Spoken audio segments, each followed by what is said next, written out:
தம்பி எஸ்டிஆர் பண்ணியிருக்கிற அவருடைய நட்சத்திர அந்தஸ்தை பற்றி பேசுகிறத ஒரு பக்கம் ஒதுக்கிட்டு அவர் இதில் பர்ஃபார்ம் பண்ணியிருக்கிற விதத்தை நீங்கள் கண்டு ரசிக்க வேண்டும். நான் ரசித்தேன். நான் பெற்ற இன்பம் நீங்களும் பெறுவீர்கள் என்ற நம்பிக்கை எனக்கு இருக்கிறது. எல்லாரையும் சொல்ல முடியாது, அங்கே வேற ஒரு இடத்துல மிக்சிங் நடந்துட்டு இருக்கு.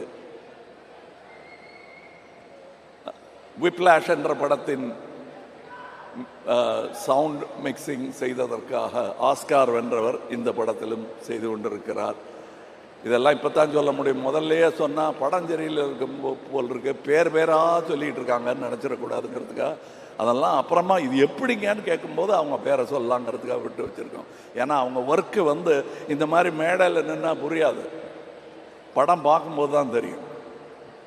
ரவி கே சந்திரன் அவர்களுடைய வேலை என்ன என்பது ட்ரைலர் பார்த்தா கூட புரியாது. கதையோடு அவர் பண்ணியிருக்கிற லைட்டிங்கை பார்க்கணும். நான் இங்கே விற்க வந்தது தக் லைஃப் அல்ல, நல்ல சினிமாவை. தக் லைஃபை நீங்கள் ஏதாவது ஒரு விலையில் வாங்கி விடுவீர்கள் என்ற நம்பிக்கை எனக்கு இருக்கிறது. எவ்வளவு நம்பிக்கை இருக்கிறது என்பதை சொல்லுகிறேன்.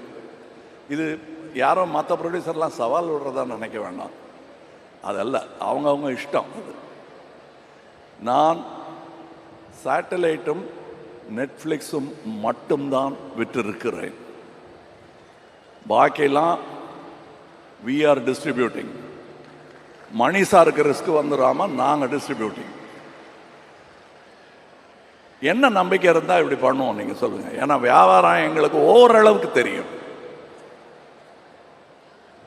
அந்த நம்பிக்கையில் உங்களை நம்பி ஒரு நல்ல சினிமாவை தயாரித்து முதலீடு செய்திருக்கிறேன்.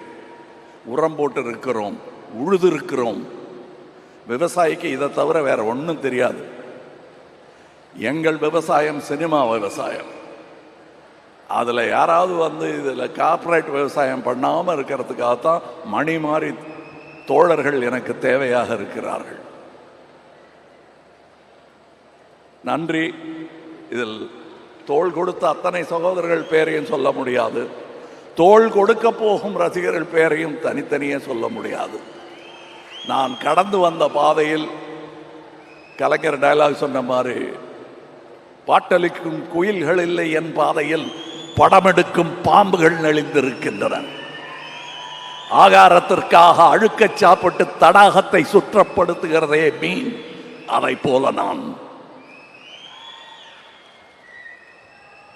இது கலைஞர் சொன்னது. நான் பேசுகிற எல்லாமே காப்பி அடித்தது தான். அதனால் சும்மா அபிராமி பிட் அடிக்கிறீங்களான்னு அவர் கேட்டார். நானே பிட்டு தான்.